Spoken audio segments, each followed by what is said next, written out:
Saudara-saudari yang dikasihi Tuhan, sejauh mana Anda terbantu oleh adorasi online yang diselenggarakan hingga hari ini? Apakah ada perbedaan mendasar yang Anda rasakan jika dibandingkan dengan beradorasi di dalam ruang adorasi yang hening di depan sakramen Maha Kudus yang ditakhtakan, yang dapat Anda pandang secara langsung dengan mata Anda sendiri? Saya sudah membuat 121 refleksi yang saya harapkan dapat membantu para adorator sekalian agar tetap setia pada misi utama adorasi, yakni berdoa bagi seluruh gereja kudus, bagi umat manusia, dan bagi segenap ciptaan Tuhan. Saya tak sanggup mengukur efektivitas refleksi-refleksi yang saya siapkan di dalam menopang gerakan doa ini.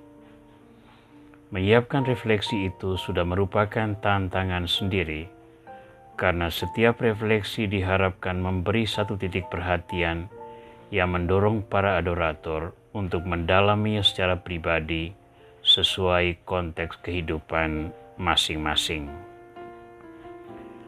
Apapun model adorasi yang kita jalankan, baik di dalam ruang-ruang adorasi maupun di ruang virtual melalui transmisi live streaming, hakikat gerakan ini sama, yakni mengingatkan orang beriman untuk memelihara komunikasi iman dengan Yesus Kristus, asal dan tujuan hidup manusia.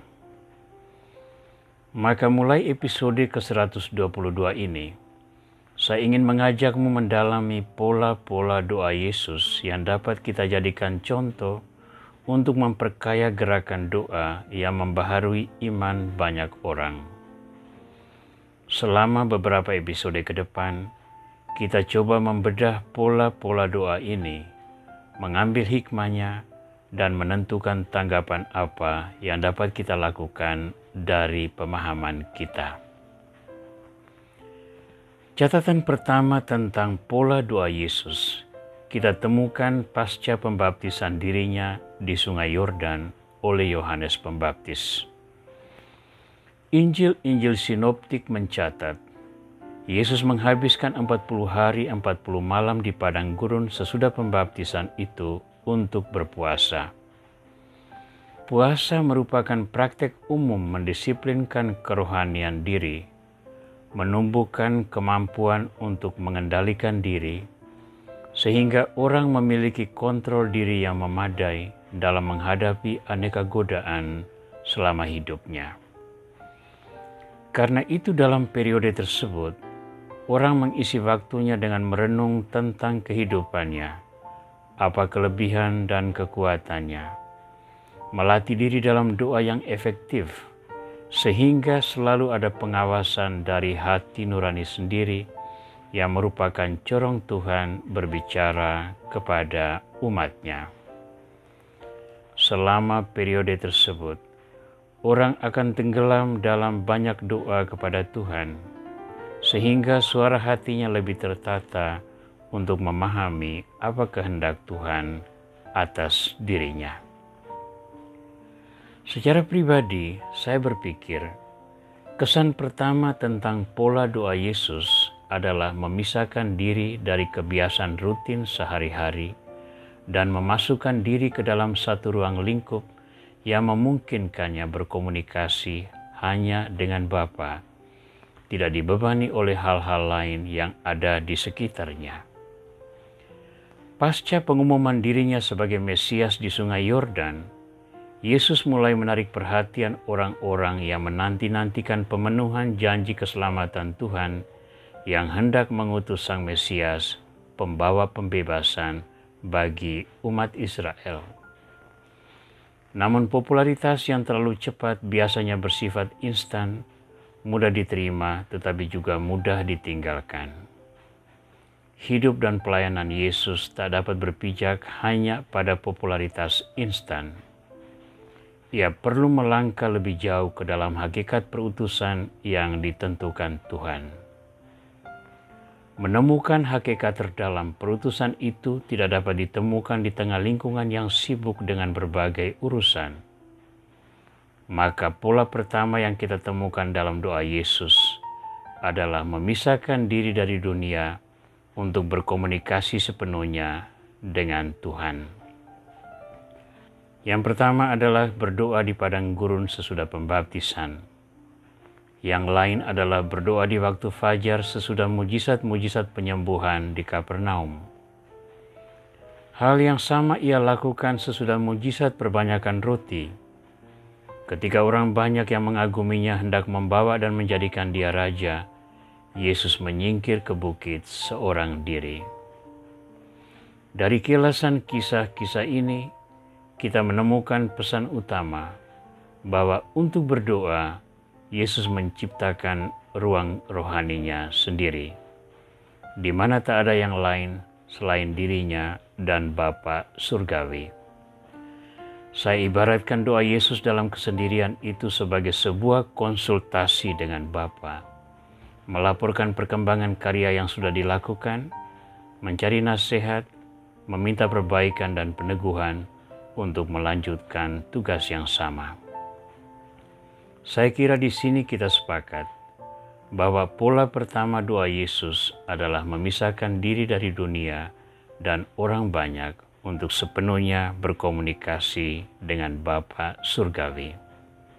Injil tak pernah mencatat apa yang dibicarakan Yesus dengan Bapa dalam pola doa ini. Namun buah-buah yang kita temukan dari doa-doa tersebut memberi kita gambaran apa yang diharapkan Yesus. Pertama adalah komunikasi yang erat dengan Tuhan.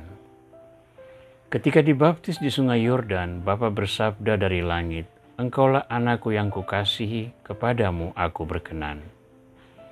Kasih dan perkenanan Bapa itu bukan sebuah karunia gratis, melainkan sebuah tugas perutusan dengan tanggung jawab yang besar. Dikasihi Tuhan berarti dipercayai tanggung jawab untuk menata dunia, agar kasih ilahi itu menyentuh hidup banyak orang. Berkenan kepada Tuhan berarti ia pribadi yang tepat untuk membuka pintu keselamatan melalui salib dan kebangkitan.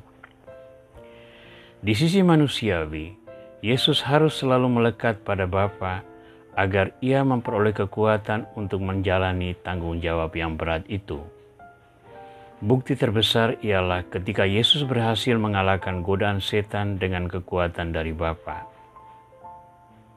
Kedua, doa membuat Yesus selalu berpijak pada realita dan tidak melambung di awan keangkuhan. Di Kapernaum, Yesus menjadi populer dan dicari orang berkat mujizat-mujizatnya. Sesudah perbanyakan roti, orang banyak hendak membawa Yesus menjadikan dia raja.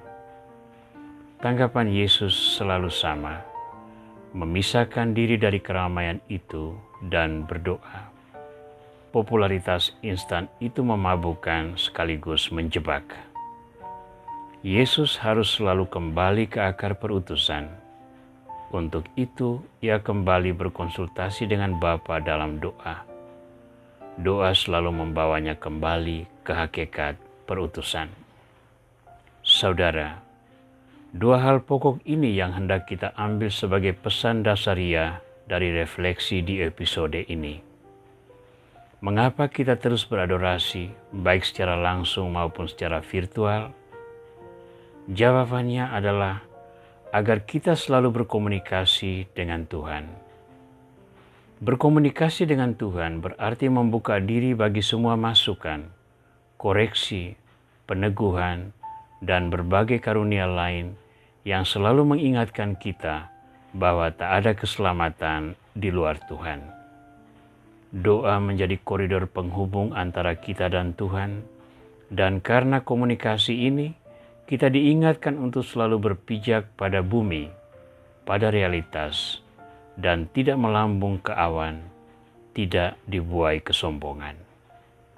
Semoga dengan adorasi yang terus-menerus, kita dilimpahi rahmat kesadaran ini, sehingga kita selalu rendah hati di hadapan Tuhan dan sesama, dan dapat membimbing mereka ke kehidupan doa yang memberi sukacita, damai, dan keselamatan. Tuhan Yesus Kristus, Engkau menunjukkan kepada kami bahwa doa itu penting bagi hidup dan tugas perutusan kami. Sadarkanlah kami untuk selalu menyiapkan waktu setiap hari untuk berdoa, melepaskan sejenak rutinitas yang menyita waktu dan tenaga kami, dan sepenuhnya tenggelam dalam komunikasi dengan diri-Mu. Kiranya dengan itu kami semakin rendah hati, berpijak pada realitas hidup dan perutusan kami, agar kami hanya melakukan kehendak-Mu demi kemuliaan nama-Mu dan keselamatan banyak orang. Amin.